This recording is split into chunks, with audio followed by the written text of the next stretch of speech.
What you're hearing is Hardie Fiber Cement Siding living up to its reputation as the siding that handles hail impact with ease. James Hardie knows how important a reputation is, especially when you're a contractor. That's why Hardie's siding withstands severe weather better than vinyl siding, with styles to match its strength. So you can be sure you're providing your clients with the best. Protect your reputation with exterior products by James Hardie. The CBS Radio Mystery Theater presents...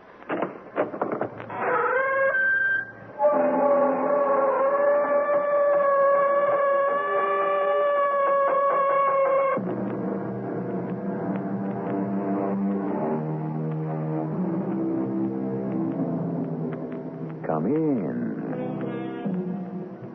Welcome. I'm E.G. Marshall. This is the song they sing to the Bisara. Little blind fish, thou art marvelous wise. Little blind fish, though thou hast no eyes. Open thy ears while I whisper my wish. Bring me a lover, thou little blind fish. And what is the Bisara? A tiny square box of silver, studded outside with 8 small rubies. Inside is a little eyeless fish, carved of wood, and wrapped in a shred of faded gold cloth. Yes, this is the Bisara. And it were better for a man to take a king cobra in his hand than to touch the Bisara. Congratulate me, old man. On what? I'm getting married. Is it possible a woman could be so down on her luck that she'd settle for you? Yeah, she's beautiful, intelligent, handsome. She's Colonel Hollis' daughter, Millicent. What kind of evil joke is this? How dare you? Millicent Hollis is my fiancée. She was your fiancée, John. She was your fiancée.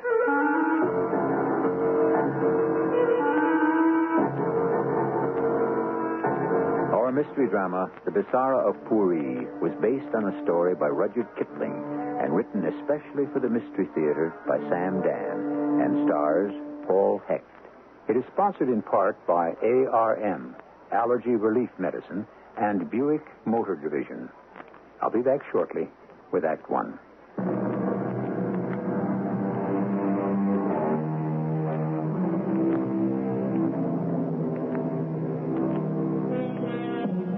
In our day and age, we are far too sophisticated to believe in magic. So let us talk about magic as magic used to be. The kind of magic you used to find in India, before India became a modern nation and was still part of what was known as the British Raj. The time is the year 1891. The place, Simla, that enchanted city in the hills of which it was said, he who cannot fall in love in Simla will never know love at all. Well, John Churton fell in love in Simla with tall, gray-eyed Millicent Hollis, daughter of Colonel Hollis of the Blue Hussars. And this is the 3rd day in succession that they are taking tea at Leighton's on the pavilion. Beautiful music, Miss Hollis. Is it really? It's so melodic. That's not what you said yesterday, Major Churton. What did I say yesterday? You said it was rather Germanic for your taste. So, Now, why would I say that? I am rather fond of Mr. Strauss's music. Oh, I know why. Do you? Yes. You see, Strauss waltzes belong in a ballroom with a brilliant light of 100 candles reflected like diamonds from the great hanging chandeliers, and the scarlet and gold, the black and silver of the officers' uniforms, and the lovely whites and pinks of the ladies' gowns. You make it sound so exciting. Will you save the waltzes for me this evening, Miss Hollis? Oh, I'm afraid I shall have no choice. You talk about it so prettily. Although, for a man who seems to enjoy dancing so much, I don't believe you've been to a ball in over a month. Yes, my ankle was a bit stiff and sore. Oh, from that fall? Yes, that fall.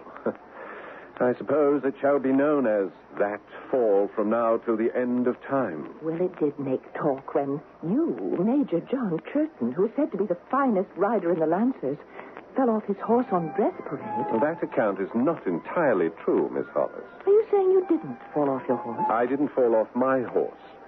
I needed a horse in a hurry, and that old scoundrel Mahbub Ali sold me one that hadn't been properly broken. Why did you need a horse in a hurry? And because my bay stallion, Tippo, had died the night before. Tippo? That splendid animal. Well, how could he have taken sick so suddenly? He didn't take sick, Miss Hollis. He was killed. Awful. How? Well, I came home from the club to discover there was a robbery in progress. I was unarmed, and I tried to run the scoundrels down, but one of them turned and fired a revolver, and poor Tippo fell dead. A robbery? Well, we haven't had a robbery hereabouts. Well, I can't even remember.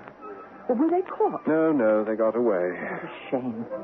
Was anything stolen? No, just some cufflinks, a gift from my mother, a watch, a gift from my father. They were very dear to me. Oh, I am sorry. And, of course, money, a considerable sum. It wasn't even mine. I was keeping it for Captain Pack. Captain Pack? Yes, do you know him? Slightly. Why were you keeping money for him? Well, it was part of a regimental fund. He had withdrawn it that afternoon to be distributed the following day. That evening, he'd been sent off on duty. He didn't want to leave it about his quarters, so he asked me to keep an eye on it for him. And that's the money that was stolen? Yes. I went to over half a dozen of my closest friends, and I borrowed every shilling they could raise. And I turned the sum over to Pack. He's not the wiser, but I'll be in debt for at least 2 years. What a perfectly miserable stroke of luck. I really don't know why I'm telling you all this. Perhaps it's because you've just caught sight of Captain Pack. What? Where? He's coming towards us. Oh, yes. Yes, I see him. Good afternoon, most ravishing Miss Horace. And Major Turton. Good afternoon. Hello, Pack. I hope I'm not interrupting, but I stopped by merely to remind you, Miss Horace, that you promised to save the first and last waltz for me this evening. Did I promise? Well, of course. It was at the party Mrs. Hawksby gave for the governor last week. Till this evening, then. Miss Hollis, is there something wrong? What? You seem to have turned pale. No, I'm all right. You're shivering. Shall I order some tea? A brandy, No, perhaps? thank you, Major. But something is wrong, I can tell. Please, Miss Hollis, tell me. I simply cannot tolerate that man. Captain Pack? Oh, I shouldn't have said that. He's probably a good friend of yours. Oh, no, Miss Hollis. He's the last person in the world I would want for a friend. The man makes me ill. Actually, ill. What do you mean? I don't know. I just get a feeling that it's so difficult to find the words. He makes me feel unclean. I know.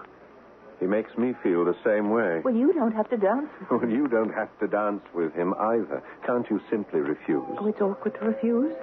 We are, after all, a small community. We have to maintain at least the outward show of friendship. Well, that may be. But I know a great many ladies who absolutely refuse to dance with certain gentlemen. The real truth? I'm afraid to refuse him. Afraid? But why? I mean, if he ever tried anything the slightest bit improper or out of line, I'd thrash him within an inch of his life. I know you would. And you're still afraid? Oh, I just can't explain. Well, I see only one solution to the problem, Miss Hollis. You will have to marry me. Miss Hollis? Major Turton? I thought you'd never ask. Millicent, my darling. Not here, not now. You must call me Miss Hollis for just a little while longer. I must speak to your father. There are plans to be made. Yes, but first there are plans to be unmade. I don't understand. Mother, she thinks she has a plan for me to marry General Benton. Benton? He's 30 years older than you. I know, my darling. But it's No, absurd. it's just an idea at present. It's dancing around Mamma's head, and it must be given its opportunity. Opportunity? To do what? Oh, let's say to run its course. Oh, don't look so worried. Everything will be all right. Well, I'm not sure everything will be all right. Oh, John, dearest, please understand. I and I alone will decide whom I shall marry. I allow my mother to play these little games because, frankly, she's quite bored and it gives her something to do. And sooner or later, she always finds something wrong with her particular candidate for my hand, and it's over, and that's all there is to it. I don't know. I have a strange feeling that something will occur to upset our marriage. John. I told you about the robbery of my quarters, the killing of my best horse, the loss of a considerable sum of money. Dearest, that's just bad luck. But you see, that's not all of it. It isn't? I'm in the midst of, or or I'm being pursued or haunted by, call it what you will, a streak of bad luck. But I can only call it superstition. Yes, I was afraid you'd say that. I've spent a year working on a design for a lightweight saddle. Oh, it's just as strong, stronger even than the ones we use now, and it's 17 pounds lighter. 17 pounds? Yes, do you know what that means to a trooper? Oh, darling, I'm the daughter of the colonel of a cavalry regiment. A lighter saddle. Why, it's like the search for the philosopher's stone. Yes, and I designed one. Oh, John. And I submitted it to the Office of Procurement. And they bought it. They turned it down. Well, how could they turn it down? I don't know. Well, what did they say? Well, a rather brief note. Dear Major Churton, we do not find your proposed saddle to be practical at this time. But why not at this time? Would another time be more practical? Darling, that is the answer I received, and the matter is now closed. Don't you see, this is all part of the streak of bad luck that seems to be pursuing me. There's a rational explanation. I wish I could believe that. All you have to believe is that you love me, and I love you. That's all we need. You do love me, Millicent? Yes. And I want to be your wife. You're not going to change your mind? Nothing could ever make me marry anyone else.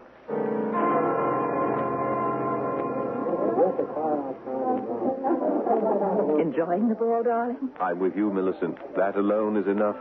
Oh, wait. What is The it? band. They're going to start to play. Oh, wonderful. I am in the mood for a dance. Oh, darling. These are the waltzes. My favorite. No, but I promised the first to Captain Peck. Oh, no. They're starting. Oh, come quickly. We'll escape out onto the No, veranda. it's no use. He'll turn the place inside out and make no end of a row till he finds me. Oh, I see him heading this way now, the scoundrel. I don't think he has enough character to be a scoundrel. He's just an offensive man. Pack. He's well named. Pack Rat. Oh, darling, please, he'll hear you. Ah, there you are, Miss Hollis. Good evening, Captain. I've come to claim my waltz. Will you excuse us, Major Turton? Miss Hollis? Oh, of course. Major.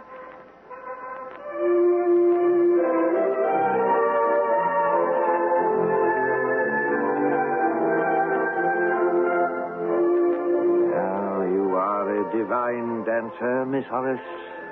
Thank you. Do you know why? Oh. Well, Because you are a divine person. You are so different from the rest of them here at the station.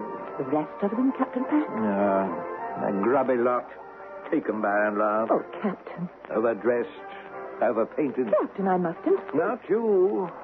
Oh, no. You're something special. You're like an angel that's come down from heaven. Really, Captain? Now, I've seen women all over the world. Had my share of them, too, fathers and girls. Captain, I find this conversation... But you're awesome. the only one that's real. Why, all the other ladies in this room are real. Miss Hollis, for a long time I waited so I could say something to you. Now I've got money put by.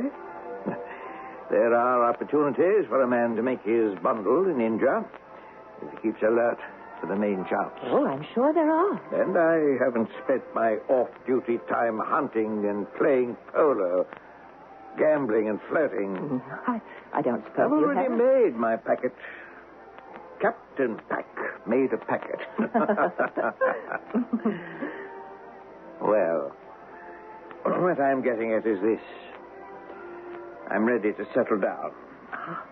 That's fine. Settle down with the woman of my choice. Well, I hope you find her. Oh, I have. It's you. Me? Miss Hollis, make me the happiest man in the world. Say you become my bride. Why, that's impossible, Captain Peck. Impossible? Why? Oh, we can sum it up by saying I'm not in love with you. I'm not even attracted to Miss you. Hollis, I must ask you to reconsider. As I said, Captain, it's impossible. I don't recognize the existence of that Oh, word. please, Captain. The matter is closed. I disagree. I don't even know what we have to discuss. We have everything to discuss. All the plans for our future life together. Captain, I don't believe you heard me. I have no intention of marrying you. Miss Hollis, I'm a man who refuses to take no for an answer. Sooner or later, one way or another, I always get what I want. And I want you, Miss Hollis.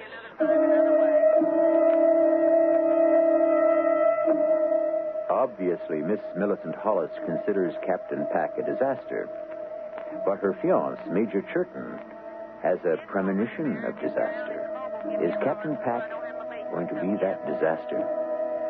On a statistical note, our special research tells us that a girl can expect to get an average of 5 serious proposals of marriage in her lifetime. Well, what do you think of our heroine?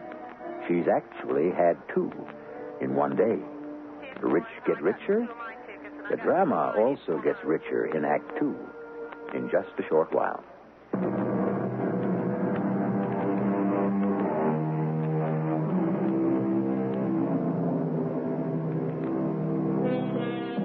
Some people refuse to take no for an answer.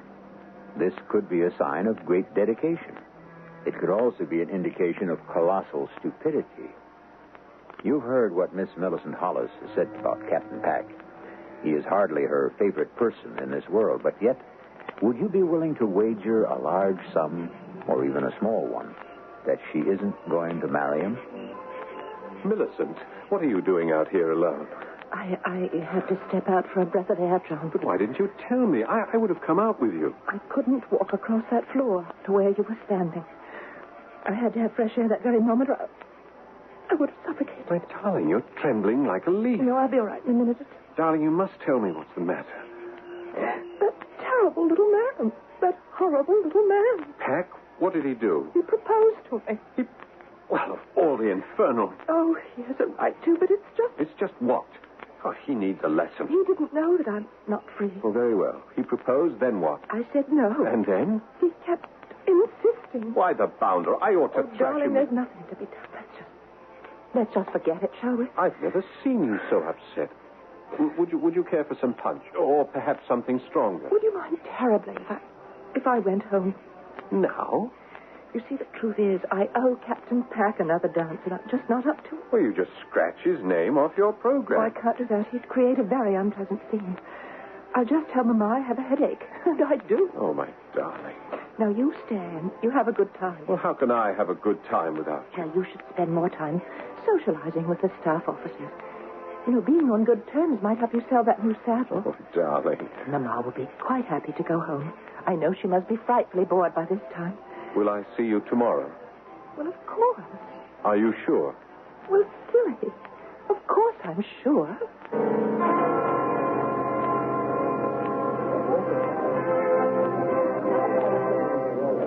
Churton. Why, bless my soul, it's Johnny Churton. Well, look at you, a proper major of the Lancers. Futon, this can't be terrible Tom Futon of the Maverick. Why are you out of uniform, Captain? I resigned my commission, Johnny. What? You've become a civilian? Oh, you make it sound like an obscene word. Well, in your case, it most definitely is. So what are you doing to earn your bread? Or have you married a wealthy widow? I'm with the Ethnological Service. You're with the what? Well, let me explain. You see, Johnny, one day I realized I'd spent my entire life in this country, and I knew nothing about it. India, this beautiful, mysterious India. Are you quite all right, Tom? Oh, yes, of course. And so I applied for a berth in the Ethnological Service. We study and we record all the native customs. And you don't miss the army? Oh, I miss the friendships, the closeness when we're in the field. So what are you doing here in Simla? Well, the local historical society is having a meeting, and I've been invited to read a paper. Aha, you've become a proper scholar, haven't you? Where are you staying? The colonel found me about. Oh, no, you're staying with me. I'll send a boy around to pick up your kit. We're going to sit up all night and destroy at least 2 bottles. How does that sound? Oh, that sounds first rate. But I better leave my kit where it is. But why? Because the colonel asked me to. But whom are you staying with? A fellow by the name of Pack. Oh, no. No, I shan't permit that. Oh, he's the worst. Johnny. The colonel asked it as a favor. A favor? This Pack, he doesn't get on, eh? Oh, that's the understatement of the century. Has no friends, and the colonel just thought that by asking him to provide hospitality for a visitor, This Captain Pack would feel that he's part of things, you see. Tell me, what does everyone have against him? Well, how can I put it? He's a nasty little man who must have crawled into the army by mistake. I see you're determined to dislike him, eh? Exactly. But why discuss him? Let's head over to my place. We have a full night's drinking and talking ahead of us. Johnny, will you also invite my host? Your host? Yes, Captain Pack. Oh, no. Well, he's putting me up for the night. Wouldn't be proper for me Oh, to... Tom, he's impossible. He's absolutely, utterly impossible. You know, I've made a study of people like Captain Roderick Pack. Well, what is there to study? It's all out there in plain view. Oh, no, not at all. It's mostly hidden, you see. People like Pack are the outsiders. Pack was never made to feel welcome here. To begin with, he's very short. He's rather unattractive physically. Yes, he most certainly is. But that is not his fault, you see. His father was a greengrocer, which puts him at a social disadvantage. You know, Pack's obnoxious behavior. It is a defense. Of what? It's a protective wall he's built up around himself. If he were made to feel welcome, accepted, I'm sure you'd find him a changed man. I'm afraid you don't know Captain Pack very well. Well, I'm afraid you don't either. Invite him back to your rooms with us. See if I'm right.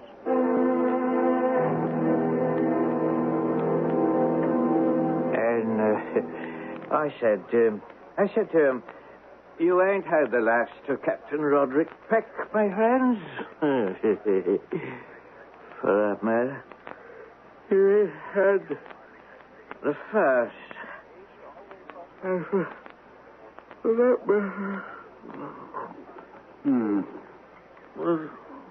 He's not much of a drinker, is he? Truth is, Pack's not much of anything. Well, let him sleep. So much for your noble experiment. At least now we can talk. It's very impressive digs you have here, Johnny. But then you always like to live well. Oh, I say. That's a splendid clock on the mantel. Yes, I believe it's the only Gladchester chimes in all of India. Had it sent. A Gladchester. Oh, I must have a look at that. Help yourself. Meanwhile, I shall tell you the greatest news of all. Johnny. The most wonderful girl in the world said Johnny, yes. Johnny, listen to me. Well, aren't you going to congratulate me? Where did you get this?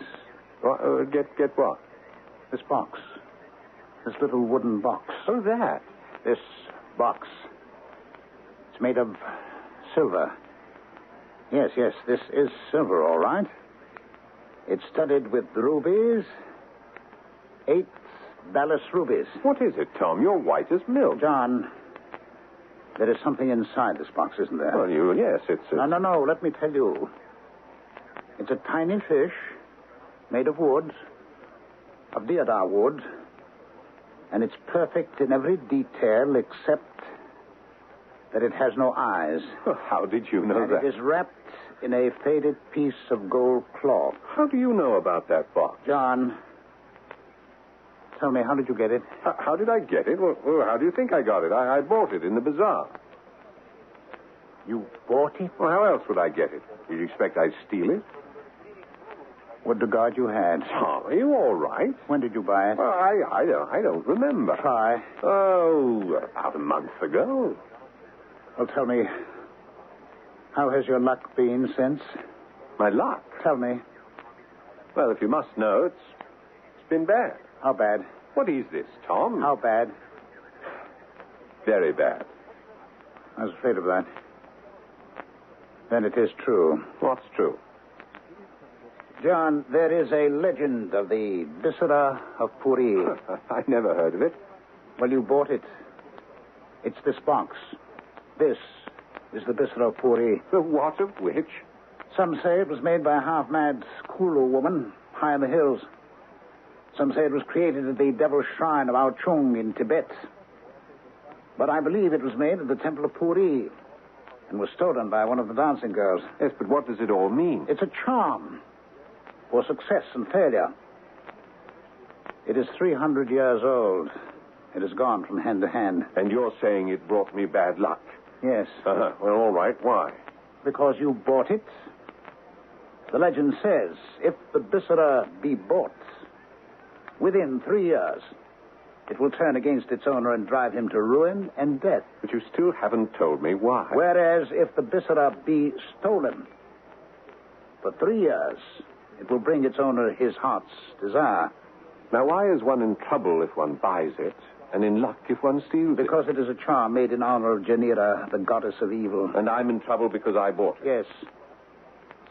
Get rid of it. Get rid of it? Throw it into the river or destroy it. Are you serious? Melt down the silver box, burn the little wooden fish. You are serious? Yes, of course I'm serious. Think of all the terrible things that have happened to you since you bought it. Well, some unfortunate things have taken place. Well, doesn't that prove... Prove what?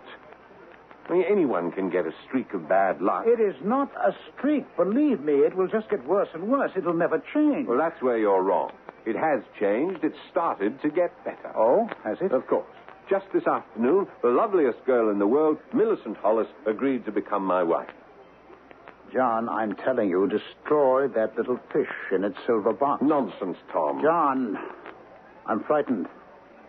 Truly frightened for you. Get rid of it. But it's such a pretty little thing. It's a deadly little thing. You really believe that, don't you? Yes, I do believe it. There is proof. Oh, of course. When you need proof, you can always manage to find it. What's that thing called again? The Bisara of Pooree. Yes. Well, here's what Major John Llewellyn Chetton of Her Majesty's Royal Bengal Lancers has to say to this whatchamacallit, the thingamajig. The Bisara of Pooree. Yes. Go ahead. I defy you. Do your worst.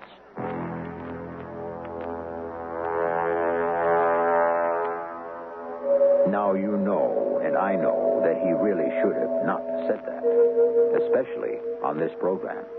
You just don't fool around with charms that are made for the goddess of evil, Janira, herself.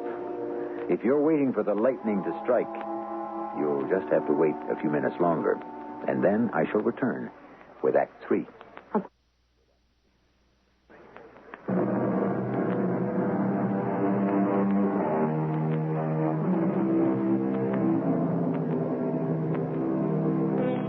What do the psychiatrists say? They say words like accident prone. They talk about things like the death wish. What is luck? Some say it's providence rolling the dice. Good luck, bad luck. Can you understand it? Much less explain it. Where do you get it? How do you keep it? Seemingly trivial questions. But isn't luck the foundation of everyone's life? It starts at the very beginning.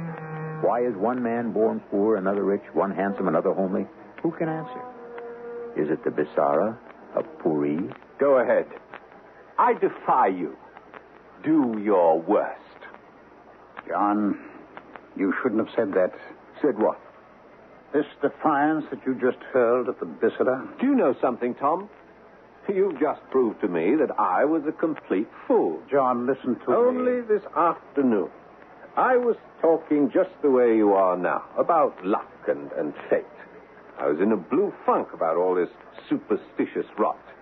Well, there's nothing like hearing someone else spout your own ideas to demonstrate how ridiculous they may sound. But the terrible thing about it, John, is that it happens to be true. I'll tell you what happens to be true, Tom. Too much reading. Too much being cooped up inside a dusty office. It softened your once brilliant brain. Oh, John, I wish I could get Cut through the whole silly business. Apply for reappointment into the real world. Come back into the army. John, destroy it. The fact is, I've decided to give it to Millicent as a wedding gift. Oh, no, You no. won't find a more handsome piece of workmanship anywhere. Isn't there anything I can say to convince you that this little box, the Bisara of Pooree, is the cause of all your misfortune?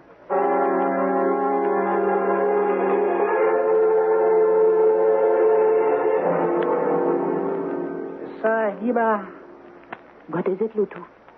Sahib wishes to see the heaven-born. Major Churton. It is not Major Churiton.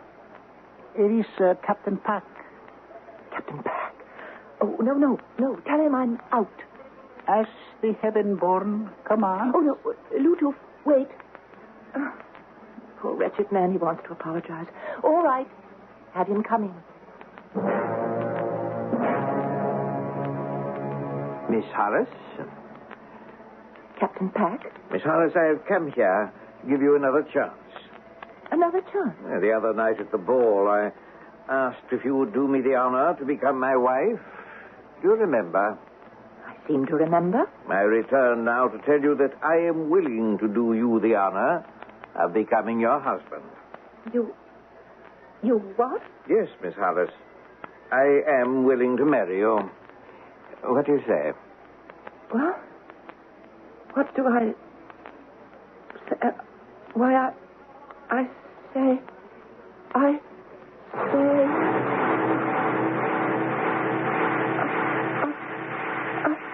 Captain Pack, I must ask you to leave. I'm not the best-looking fellow in the world, so why should a pretty girl want me? It's time you learned your place, my dear. Why would a handsome fellow want you, eh? What? Captain... John Churton is the handsomest officer in the regiment. He can have his pick. Why did he choose you? I don't know. I feel... I'll tell you why. Because your father is Colonel Hollis of the Bengal Lancers, that's why. No. Colonel Hollis is a good man to know if you want to get a new lightweight saddle approved. I don't... You and me, my girl, we belong together. You know it. In your heart and soul, you know it. You know it, don't you? Answer. Speak when I command you. Yes. And you love me. You've always loved me. Yes. And you fought against it because your head was turned by that foolish Major Churton. Isn't that true? Yes. And you will marry me? Yes. Say it again. Yes. Again and again and again. Yes.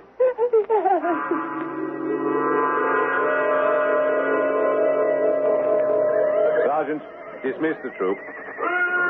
Peace!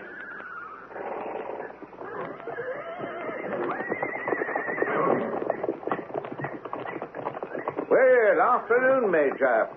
Fine-looking troop of men you have there. Splendid body. I dropped by to thank you for having me over to your rooms the other night. Well, I hope you had an enjoyable evening, Pack. Yes, of course. I wonder if you'd do me a service, old chap. What sort of service? I'm to be married. Married? And I wondered if you'd stand up for me. Best man and all that, you know. Who's the lucky girl? Oh, you know her. Oh, do I? Colonel Hollis' daughter, Millicent. Millicent? Oh, what sort of ghastly joke is this, Captain? The little lady, well, she's not really little, gave me her promise just an hour ago. Oh, filthy swine. Get off your horse. I'll teach you a lesson you'll never forget. And what will that prove? The lady made her choice, and she has chosen me. Well, we'll see about that.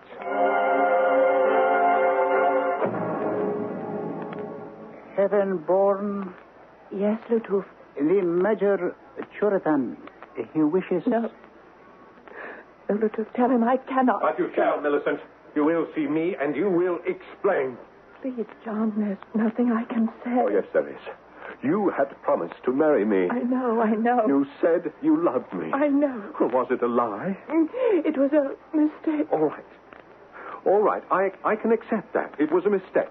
Don't marry me. You don't love me. But how can you marry that wizened, slimy, evil, nasty Roderick Pack? Don't tell me you love him. Oh, I do. How can you love Roderick Pack? I don't know. But I love him. I can't help it, but I love him.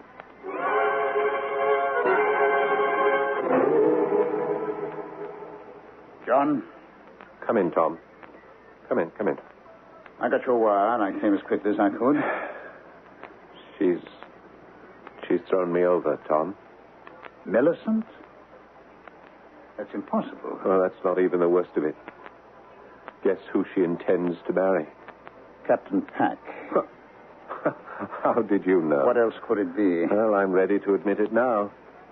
It's that box. That damn little box. It's well on its way to destroy me completely. I'm sorry. Is it too late to destroy it now? She's already promised to marry him. I suppose it may be too late for that. But you have to think of yourself. It's not too late to save your life. Get rid of it. But I'm afraid to touch it, Tom. I'm even afraid to look at it. That's why I asked you down here. Would you... could you... Of course I will. Where is it? Well, where it's always been, on the mantel. Well, your luck has changed now. When it's too late? Well, it's never too late for the change of luck. Are you sure you left it on the mantel? Yes, of course. I haven't touched it since you were here last. Well, it isn't here. It what? It isn't here. Well, it has to be. If you haven't put it somewhere else. No, I haven't. It's been stolen. What? Stolen? But by whom? Pack. Roderick Pack. Pack? Do you think it's beyond him? No, but how would he know? He must have overheard our conversation. But how could he? He was dead drunk. Wait. No, he's such a miserable sneak. Perhaps he pretended to be sleeping it off so that we would talk freely between ourselves. And he might pick up some tidbit of information. He certainly did. The Bisara of Pooree. He who steals it will have his heart's desire. It's the only way to account for Millicent's behavior. I'll kill the swine. No. That won't bring Millicent back. She'll go on loving him for the rest of her life. Yes, but we must do something. Yes, of course. And soon. Tomorrow night, Colonel and Mrs. Hollis are having a ball at the club to announce the engagement. We'll have to steal it back. Steal it? How? We can't just go into his quarters. Suppose we're caught. And with my luck, we'd be cashiered fast enough. We'll be thankful I'm with the ethnological. Now listen to me. Tonight, an Afridi merchant is going to visit Captain Pack at his quarters. He is going to steal the Bisara. I don't understand. Oh, it doesn't matter. You wait in the shade of the tree just beyond the compound. When this Afridi comes by, jump him. But Jump him. Take the Bisara by force. Do you understand? By force. Tom, what are you saying? Just do as I tell you. Remember, he who steals the Bisara shall have his heart's desire.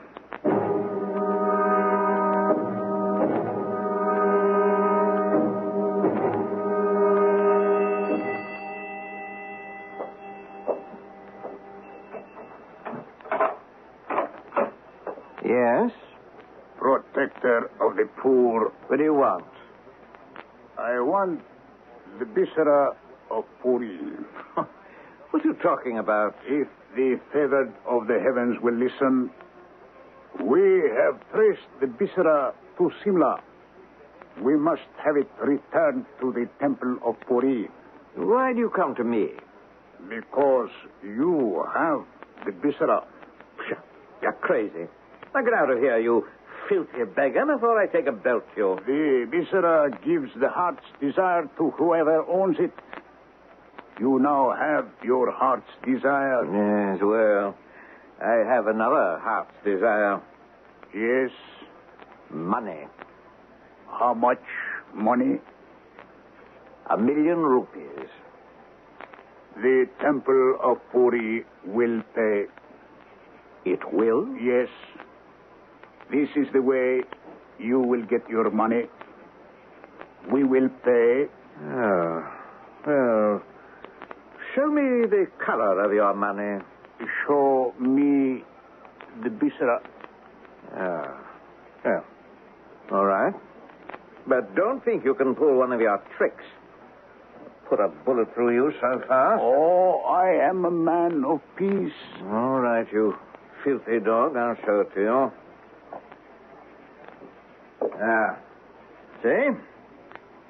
See? Here it is. Ah, it is the Bisara. The Bisara of Pooree at last. And now, the money? Oh, yes, the money. Here it is.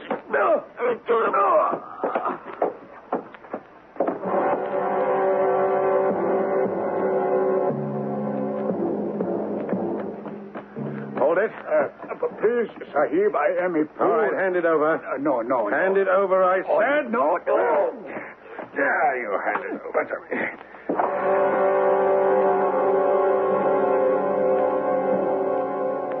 Have you got it in your pocket, John? Oh, yes. Yes, it's in my pocket. And I'll never let go of it. And what is your heart's desire? My heart's desire has always been, is now, and will always be Millicent Hollis. She's yours. I hope so. I hope this hasn't all been for nothing. Well, I got a black eye out of it. You know, you were quite realistic. Ladies and gentlemen, may I have your attention? Ladies and gentlemen. Look at that smirking weasel standing there with Millicent. Ladies and gentlemen, I have an announcement. Keep thinking it. My heart's desire is Millicent Hollis. My heart's desire is Millicent Hollis. Good, that's it. Ladies and gentlemen. Just a moment, Father. You can't make the announcement just yet. Why not, my dear? Well, John. Where's John? He should be at my side. Why should John be... My dear, your fiancé belongs at your side. And he is... Who? Captain Peck. What's he doing here? Well, you accepted him. What sort of a joke is this? How could I even think of marrying this loathsome toad? John, where are you? I'm here, my darling. Father, I intend to marry no one else but the man I love, John Churton. Oh, John. John. Darling, everything's going to be all right. Yes, ma'am. I could get the hang of what women are all about. John, is he the one, Mary? Oh, yes. Yes, Father. The only one. This better. Ladies and gentlemen, it gives me pleasure to announce the engagement of my daughter Millicent to Major John Churton. Unless, of course, she changes her mind again.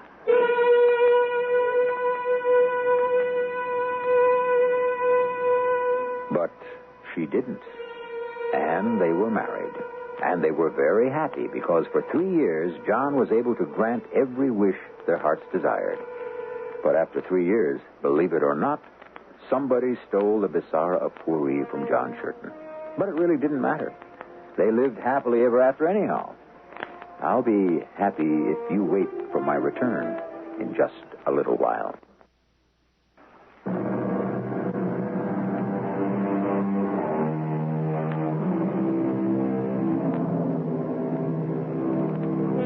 You will say it's all a made-up story. All right, believe it if you must.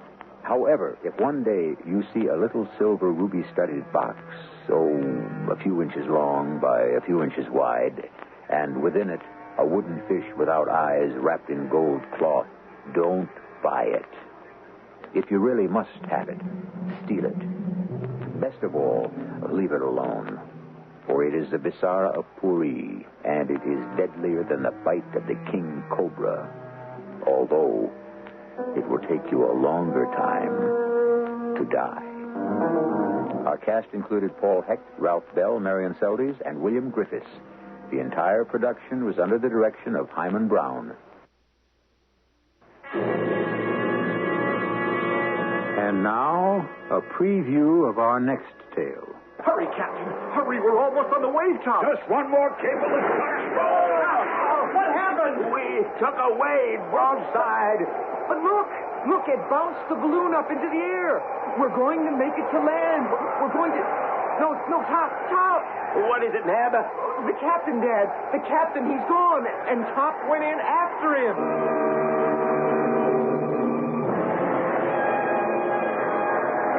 It was true. A wave struck the balloon and carried away Captain Harding and the dog. And the loss of their weight had been just enough to let the collapsing balloon rise and the wind to carry it towards the land. Now, Just before we came to the shore, the balloon, half inflated, fell again to the sea. And with the wind driving it and us clinging to the mesh, we were rushed to the shore, battered by the surf, fighting our way to shore, exhausted and half dead. Radio Mystery Theater was sponsored in part by Buick Motor Division. This is E.G. Marshall inviting you to return to our Mystery Theater for another adventure in the macabre. Until next time, pleasant dreams.